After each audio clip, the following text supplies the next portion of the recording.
Bwana, mambo ni mengi alafu muda ni mchache. Tumeweza kuona upendo wa Diamond Platnumz pamoja na Zuchu na akiwa na mtoto wake umeweza kuwa gumzo sana katika mitandao ya kijamii, na wengi wao waliweza kueleza vingi na kusema ya kwamba ama hakika Diamond Platnumz ni mwanaume ambaye mara zote anatamani kuweza kuona watu wengine wakipata amani na furaha katika maisha yake. Tazama jinsi alivyo na anavyopambana kuweza kuwafanya watu wengine waweze kuwa na amani na furaha katika maisha yake. Hivyo yote tunajua na tunatambua ya kwamba kila kitu kitakwenda kuwa sawa, kwa sababu kuna vingi ambavyo vimeweza kutokea na kila mtu anaamini ya kwamba Zuchu ni moja kati ya mwanamke ambaye mwenye amani na furaha katika maisha yake. Haijalishi Diamond Platnumz amekuwa akimzungumzia mara ngapi na kumfanya ajione sio wa thamani mara ngapi, ila yote tumeweza kuona namna ambavyo mambo yalivyo, na tumeweza kugundua maisha ya bwana mkubwa Diamond Platnumz yanamtegemea sana Zuchu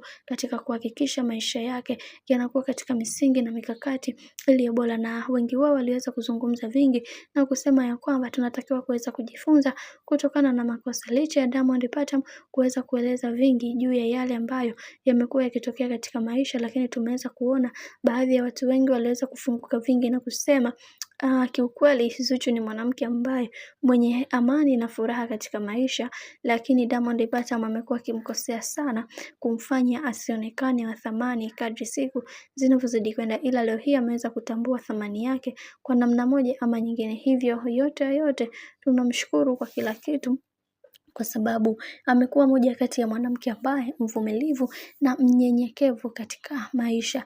Bwana, mambo ni mengi alafu muda ni mchache juu ya haya ambayo yanayoendelea kwa sasa. Mimi naomba nikusii kitu kimoja, kama ndo mara kwa kwanza basi usisahau kusubscribe, kulike, kushare pamoja na kucomment.